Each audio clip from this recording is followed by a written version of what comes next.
नमस्कार, मी सुनीता पटाईत आपल्या हॅपी गार्डनिंगमध्ये स्वागत करते।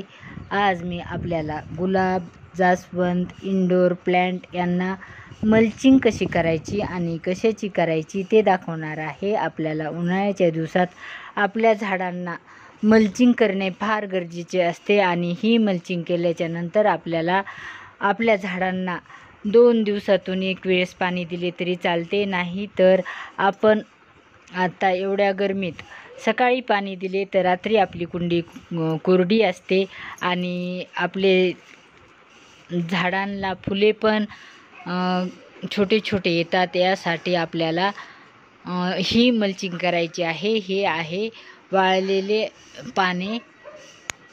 या दिवसात आपल्या झाडांची पानगळ होते आणि आपल्या बगीचेत जर मोठे मोठे झाडे असतील तर असा पाला पडतो आणि हा पाला आपल्या फार उपयोगी येतो, कारण आपण ह्या पाल्याचे असे छोटे छोटे तुकडे करून जर ह्याची मल्चिंग केली तर आपल्या कुंडीत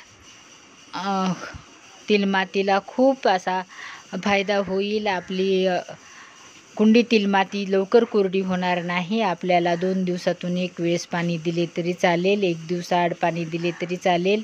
यासाठी आपण आपल्या कुंडीतील माती, हे पहा, ही मी कालच पाणी दिलेले आहे, तर आज सकाळी कशी कुंडी कोरडी झालेली आहे आणि ही कुंडी अशी लगेच कोरडी होऊ नये यासाठी आपण आपल्या झाडांना मल्चिंग करणे फार गरजेचे असते। मल्चिंग आपण कशाचीही करू शकतो।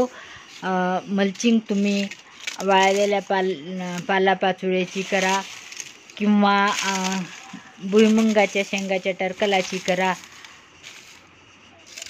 कोकोपीटची करा, कशाचीही आपण या 2-3 साहित्यापैकी कोणतेही साहित्य जर आपल्याला अवेलेबल असेल तर आपण त्याची मल्चिंग करू शकतो आणि ही मल्चिंग करणे फार गरजेचे आहे। उन्हाळ्याच्या दिवसात आपण आपल्या झाडांना, गुलाबांना, जास्वंद, इंडोर प्लांट या सगळ्या झाडांना जर आपण मल्चिंग केली तर आपले पाणी देण्यासाठी 1 दिवस उशीर झाला तरी काही होणार नाही आणि आपली झाडे खराब होणार नाहीत। त्याला जास्त गरमीत रोज रोज पाणी द्यायची गरज नाही आणि पाणी दिलेले साठून राहील आणि ह्या मल्चिंगमुळे माती थोडी ओली राहील।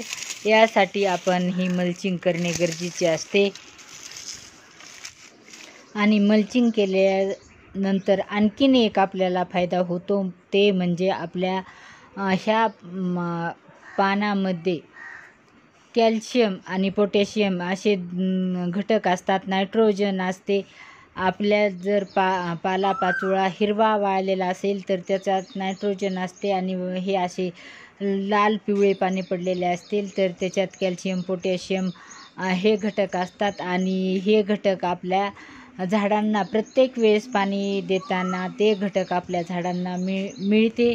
यासाठी आपल्याला याचा दुहेरी फायदा होतो। याची मातीही जास्त कोरडी होत नाही आणि त्यातील घटक पण आपल्या झाडांना मिळतात। यासाठी आपण हे मल्चिंग करणे फार गरजेचे असते। उन्हाळ्याच्या दिवसात आपण मल्चिंग जरूर करा।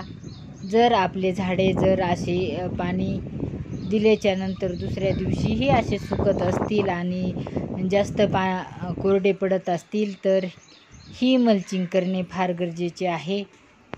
हा जर व्हिडिओ आवडला असेल तर लाईक, शेअर अँड सबस्क्राईब करा। तुम्ही माझ्या चॅनलवर नवीन असाल तर बेल आयकॉन दाबा। धन्यवाद।